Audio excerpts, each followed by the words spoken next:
All right, today is solenoid harness day. Every day has been a new harness. Well, it's an old harness, right? But a new challenge, new harness to be reworked. So I'm starting on the solenoid harness. Got it kind of roughed in place. It's really ugly. I mean, it's bad, but it's fine. We'll work through it. I'm gonna start at the top and just kind of work my way down and around. And I like to do it that way because it gives me the ability to keep sliding the harness back and back as I free up the room and get things in place. Whereas if you start at the bottom and work your way up, you could get up here and have a lot more wire than you need or not have enough wire. So this is a better method of ensuring by the time you get to the bottom of the harness, you're gonna have enough wire in every part. So I'll be getting rid of all these rusty sockets. I'll be putting a lot of things on connectors, sub-assemblies, getting rid of all the daisy chains, just basically everything I did with the lamp harness and the switch harness. It's the same deal, it's just a different subject matter. They're solenoids and flashers instead of lamps and switches, so no real difference as far as that goes otherwise.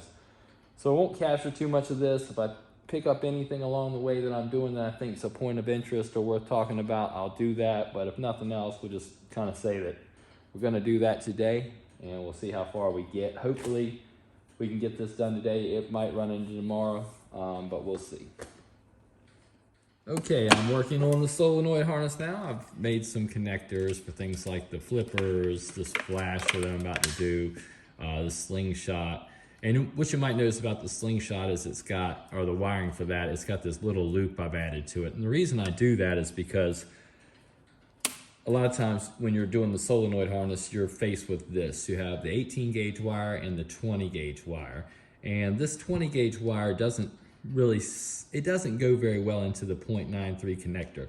It's very easy to tug it out. Even if you strip it well and you crimp it well, it's just not a lot there for it to grab onto. The insulation's kind of slick, and if you pull on that wire, a lot of times you'll pull the wire out of the connector.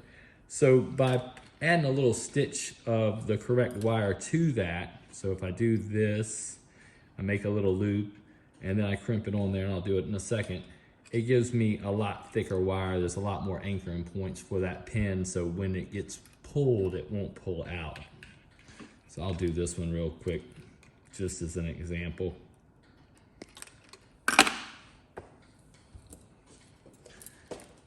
I'll actually demonstrate the failure of it, and then I'll demonstrate, the benefit.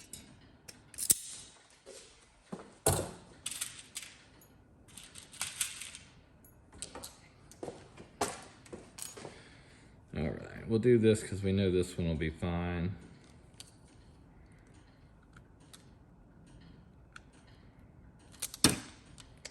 I'll put this on there. I mean, I'll make a little effort, but I don't want to go crazy, because if I went all out, then it would work. But just, quick.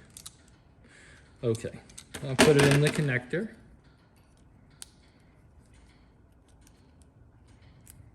Oh, there you go. You see what the problem is. All right. Pop this back out.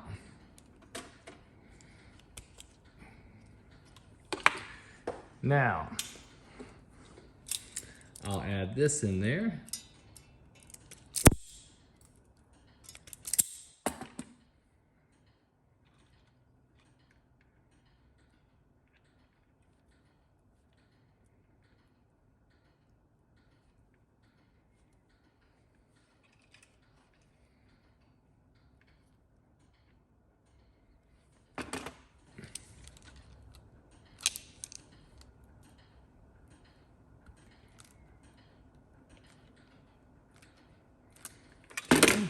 Put it in here.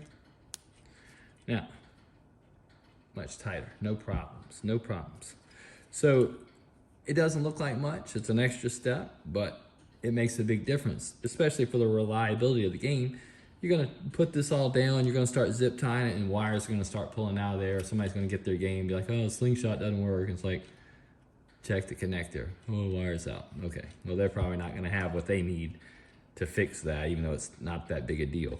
So for that reason, that's what you'll see there, and that's how that's done. Another thing I'm doing is I'm putting an insulator on one lead of each flasher socket. If it's really close to something, I'll put it on both, but at a minimum, just on the one. And this is the one that's live at all times, so I like to use that because the other one will it'll power on when it's activated, but that's it. So best to protect the constant power than the on-off, even though you really want both of them. I mean, either one of them could present a problem if it's shorted or touches the wrong thing, but this would only be an issue when it comes on. You'd be able to isolate that a little bit better than if you had it here. Then that could make you suspect all of them that use this. So that's why I put it on this one that they all have in common. All right, so that's pretty much the highlights of what I'm doing. I'll continue on. All right, I'm gonna call it a day where I'm at, so I'll just go over that real quick. I got a lot of the solenoid harness done, not all of it. I still got some more. And I've also got the opto harness worked in here, so I'm doing both of them at the same time. But you'll see things like strain relief, short protection, especially on these little one-way gate actuators, because these have a tendency to get pulled really tight and break. So we have that. And a lot of it is wired and ready to go.